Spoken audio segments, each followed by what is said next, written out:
Hello friends, a very welcome back to Study Legal. Today we will cover section 92 to section 95 of Indian Penal Code. So we will start with section 92.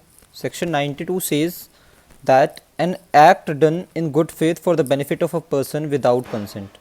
That is, अगर कोई act आप करते हो किसी भी good faith में, act आप कर रहे हो किस लिए, for a benefit of person, और गुड फेथ में आप एक्ट कर रहे हो लेकिन उस पर्सन की कंसेंट के बगैर, तो वो जो एक्ट होगा वो विद इन एन ऑफेंस नहीं आएगा।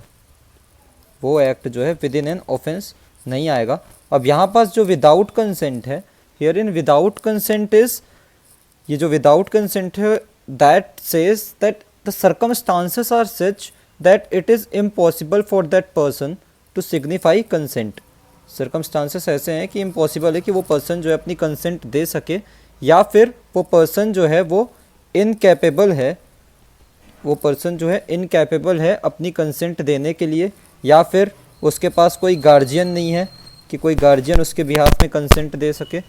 तो और other person from home consent can be taken, या फिर कोई ऐसा पर्सन जो कोई उसके बिहाफ में, कोई अदर पर्सन जो कि उसके बिहाफ में कंसेंट दे सकता है।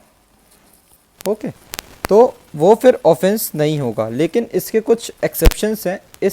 This section 92 is an exception in itself, that is it belongs with in general exception. तो अब इस एक्सेप्शन के भी एक्सेप्शन है, तो उसे हम प्रोविजन के तौर पे पढ़ेंगे। अब हम जानते हैं प्रोविजन कौन से। There are 4 provisions, namely first one is exception shall not extend to intentional causing of death. Exception जो है वो एक्सटेंड नहीं होगा इंटेंशनल कॉजिंग ऑफ डेथ। अगर आप जानबूझ करके इंटेंशन से डेथ कॉज कर रहे हो या फिर उसका अटेम्प्ट कर रहे हो, तो फिर ये एक्सेप्शन जो ऊपर दिया गया है वो नहीं आएगा। फिर अगर इंटेंशनल कॉजिंग ऑफ डेथ अगर आप कर रहे हो तो आप लायबल हो जाओगे। Second is the person doing it knows it likely to be cause death. मतलब लाइकली है कि डेथ जो है वो हो जाएगी। अब यहाँ पास लाइकली जो है वो डेथ हो जाएगी, उसका मतलब क्या है? उसका मतलब ये है कि इसे पता है कि वो जो एक्ट कर रहा है उससे डेथ हो सकती है। लेकिन इसका भी एक एक्सेप्शन है कि अगर वो जो डेथ हो जाने की जो चांसेस हैं, वो जो लाइकली टू कॉज डेथ वाली जो सिचुएशन बन रही है, उसका भी एक एक्सेप्शन है कि अगर ये जानते हुए भी अगर पर्सन जो है वो एक्ट कर रहा है टू प्रिवेंट डेथ और ग्रीवियस हर्ट और curing of any grievous disease और इन्फॉर्मिटी, अगर इनमें से कुछ कर रहा है तो फिर पर्सन जो है वो लायबल हो जाएगा। ठीक है, तो अब लेकिन ये अगर ये जो एक्सेप्शन है ये भी अगर आता है तो फिर वो लायबल नहीं होगा। Next is this exception shall not extend to the voluntary causing of hurt और इट्स अटेम्प्ट। लेकिन अगर आप वॉलंटरी भी कोई कॉज कर रहे हो हर्ट का या फिर उसका अटेम्प्ट कर रहे हो, तो भी ये एक्सेप्शन जो है वो लायबल नहीं होगा, वो पर्सन जो है वो लायबल हो जाएगा। लेकिन यहाँ पास भी इसका एक्सेप्शन है कि अगर वो जो वॉलंटरी कॉजिंग हर्ट है वो किस पर्पस के लिए हो रहा है, पर्पस यहाँ पास क्या है? पर्पस है to prevent death, purpose is to prevent death और हर्ट। ठीक है, next is fourth, this exception shall not extend to abetment of any offence. ये जो एक्सेप्शन है ये एक्सटेंड नहीं होगा किस चीज़ के लिए? अबेटमेंट ऑफ एनी ऑफेंस के लिए। ठीक है, लेकिन एक्सेप्शन जो है एक्सटेंड नहीं होगा अबेटमेंट ऑफ ऑफेंस के लिए, to the committing of which offence it would not extend. और मतलब ये जो ऑफेंसेस जो दिए गए हैं, ये 3 ऑफेंसेस जो हैं, इनके अबेटमेंट के लिए, फर्स्ट सेकेंड और थर्ड के अबेटमेंट के लिए भी ये एक्सेप्शन जो है ये 92 सेक्शन एक्सटेंड नहीं होगा। So now comes section 93. Section 93 says communication made in good faith and for benefit of person. अब ये क्या कहता है? कम्युनिकेशन जो है वो अगर गुड फेथ में हो रहा है and for benefit of person हो रहा है, और उसके बाद अगर कोई सा हार्म कॉज हो जाता है, कम्युनिकेशन जो है वो गुड फेथ में और किसी की बेनिफिट के लिए, किसी पर्सन के बेनिफिट के लिए और हार्म कॉज हो जाता है, तो वो that will come within no offence. क्योंकि अगर हम देखें तो एक इलस्ट्रेशन देखते हैं, कोई एक है, ए है, ही इज़ अ सर्जन और वो गुड फेथ में कम्युनिकेट करता है पेशेंट को अपना ओपिनियन, पेशेंट को अपना ओपिनियन कम्युनिकेट करता है कि that he can not live. वो कहता है पेशेंट से कि तुम ज़्यादा दिन नहीं बच पाओगे। तो पेशेंट जो है इस शॉक में, इस बात की शॉक में मर जाता है, पेशेंट डाइज। तो ये जो है इस कंसिक्वेंस में, इस शॉक में मर जाता है। तो ए जो है, ए ने कोई भी ऑफेंस कमिट नहीं किया है।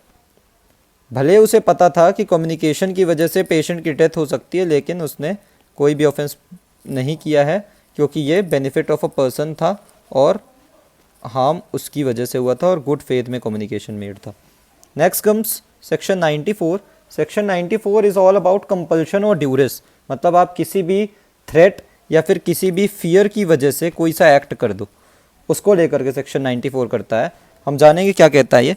Act to which a person is compelled by threats, मतलब वो एक्ट जिसकी वजह से पर्सन जो है वो कंपेल्ड है करने के लिए, वो थ्रेट्स की वजह से कंपेल है कि वो कोई सा एक्ट करे।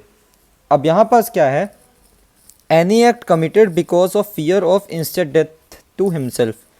लेकिन फियर जो है, जो थ्रेट जो है, वो इंस्टेंट डेथ का होना चाहिए। ये बहुत मस्ट है। This particular word is very important, because अगर इंस्टेंट डेथ के अलावा कोई सी भी कंडीशन है तो फिर सेक्शन 94 जो है वो एप्लीकेबल नहीं होगा। यहाँ पास इंस्टेंट डेथ होना चाहिए। किसका? खुद का। किसको? एक्यूज, दैट इज़ एक्यूज को खुद के इंस्टेंट डेथ की फियर होनी चाहिए और किसी थर्ड पर्सन की नहीं। फियर जो है, ये जो थ्रेट जो है, ये किसी भी थर्ड पर्सन, जैसे कि उसका अगर कोई सा सन हो गया, उसकी वाइफ हो गई, उसकी डॉटर हो गई, उनके लिए नहीं होगा। वो इंस्टेंट डेथ जो है वो उसके पर्सनल के लिए होगा। तो वो जो फिर एक्ट करता है उसकी वजह से, तो वो विद इन एन ऑफेंस नहीं आएगा। Fear must be only of instant death. अब अपन जानते हैं, हम जानेंगे कि एक एक्सप्लेनेशन है इस सेक्शन का। वो एक्सप्लेनेशन क्या कहता है कि कोई सा पर्सन है, एक्सप्लेनेशन 1 जो है कहता है कि कोई सा पर्सन है, एनी पर्सन, वो अपने अकॉर्ड में, सेल्फ अकॉर्ड में, वो कोई सी डेकोइट्स की गैंग जो है वो ज्वाइन कर लेता, इस डर से कि डेकोइट्स जो हैं उसे मार देंगे।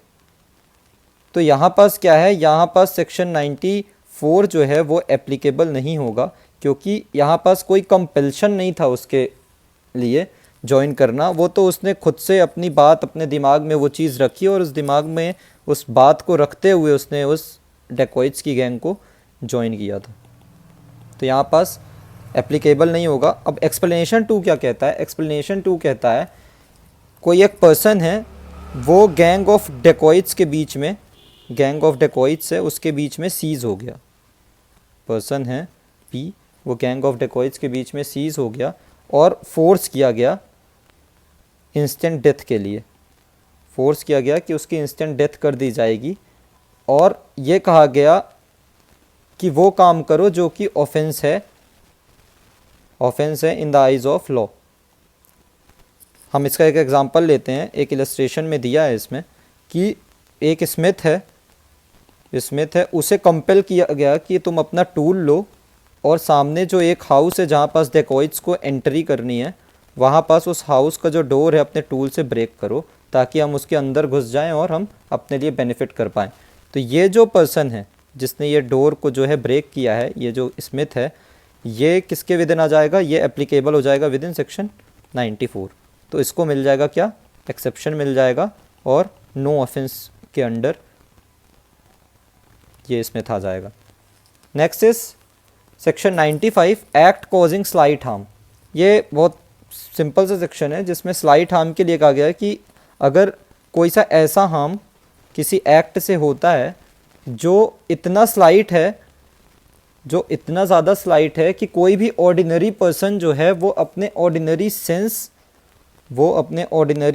सेंस और टेम्पर से, ऑर्डिनरी सेंस और टेम्पर से कंप्लेन नहीं करेगा इन एक्ट्स की।